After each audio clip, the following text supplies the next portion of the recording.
Duke has their starting quarterback. Coach Prime gets denied again. And the judge finally ruled on the Joey Aguilar situation. We're going to talk about all of that and more. What's up, guys? This is Grant Reacts. I spend all day looking up different college football stories. So, one, you don't have to, and two, because I love doing this. I love college football. Now, let's dive into this. First, starting off with Walker Eget. Now, we know that Darian Mensah went from Duke to Miami. What is Duke going to do at that quarterback position is the question that people were asking. Well, now we kind of know because it was announced that Walker Eget, former San Jose State quarterback, will get an extra year of eligibility, and he will be transferring to Duke. This is a quarterback that has 17 touchdowns, 9 interceptions, and threw for over 3,000 yards last year. And I know a lot of people, they say, well, he's not Darian Mensah. That's true. I think Darian Mensah is a lot better than him. But what I will say is this. Walker will be walking into this Duke program getting to play with better players. You're going to have a running back like Nate Shepard, and you're going to have an offensive coordinator that I actually think very highly of. And Jonathan Brewer came over from SMU to Duke, and he's done great things at Duke. So I think when you look at this situation, yes, if you're a Duke fan, you're upset about Darian Mensah gone. But now you have a serviceable quarterback that if your team can build around him the proper way, you got a running back in Nate Shepard, you could possibly do some things, right? Manny Diaz is known to be a defensive coach. You got you an experienced quarterback. You got you a nice running back. And you got you an offensive coordinator who knows how to put points on the board. All isn't lost for Duke. Next up, let's talk about Coach Prime getting denied again. What did he get denied from? Well, last year, Coach Prime and Fran Brown came up with a great idea. An idea that people like me have been saying they wished it happened since spring practice was a thing. And that is, instead of you do spring practice versus your team, you do it against another team. Well, last year, the NCAA said, no, you can't do that. This year, you have a full year since the ideal has been thrown out. I'm sure Coach Prime and Fran Brown got everything in order. They handed it over to the NCAA, and they denied them again. And one of the reasons that was put in the Football Scoop article by Zach Barnett, he says, if two teams are doing it, what that would lead to is, gosh, if Syracuse and Colorado are doing this, why can't Florida State and name a school? So basically, they're saying that once Coach Prime and Fran Brown, Colorado and Syracuse, they do this joint practice, other schools are going to want to do it. And I would say, what's wrong with that? Of all the things that the NCAA is allowing to happen, this is where they want to put their foot down.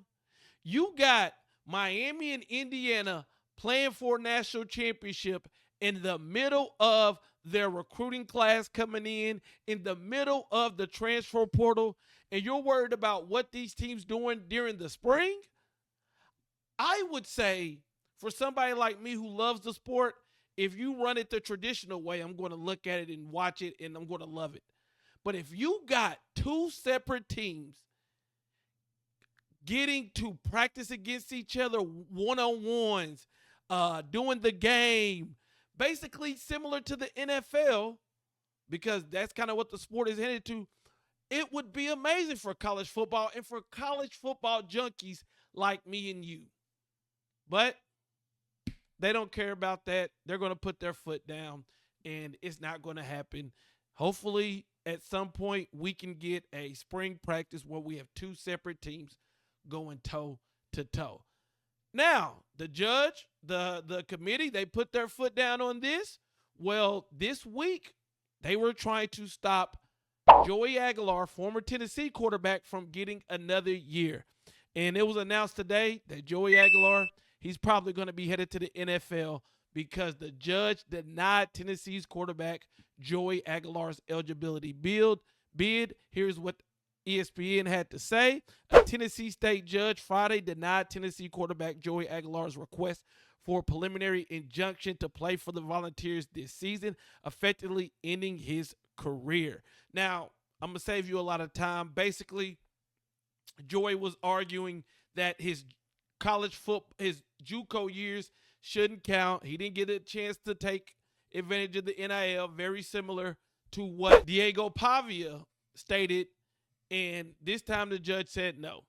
Basically, if he allowed Joey Aguilar to do this, there's going to be other JUCO players coming out to do this. And the next question would be, well, why did Trinidad Chambliss get approved? You know, if I'm a Tennessee Vols fan, I'm wondering that. Well, he actually had Ferris State and Ole Miss backing him in his case.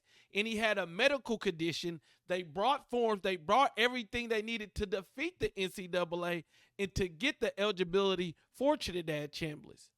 I believe Tennessee was just hoping, well, Diego Pavia got his. Why can't we get his? And basically the judge is saying, like, look, you know, we allow this, then every JUCO player who wants to play extra is going to do something like this. And I like it.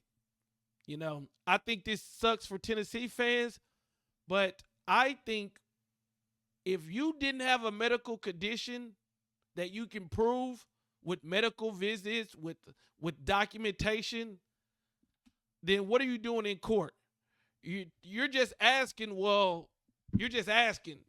You're just trying to get approved. So Joey Aguilar, he's going to be headed to the NFL. He can appeal, but that wouldn't really do him any good because, you know, everything's getting going. You know, if he got the injunction, then if the NCAA appealed, then he could play while they waited. But none of that matters now. He's probably going to the NFL, and Tennessee now has to find a quarterback. You know, they got Ryan Staub being from Colorado. They got the young guy in McIntyre, and it's going to be another quarterback battle, which I'm excited to see. And if you're a Tennessee Volunteer fan, you hope one of these guys can be the guy. And he can be the guy next year too, because when you look at this Tennessee team and this program, they've been doing one-year quarterbacks. You know, I think Hendon Hooker played 2 years, and look how Hendon looked his second year, right? We'll see what happens with Joey Aguilar. We'll see what happens with this Tennessee Vols starting quarterback position. Who do you guys think is going to be QB1 for Tennessee? What did you think about the other stories that we talked about today? Let me know in the comments. I'm out. Peace.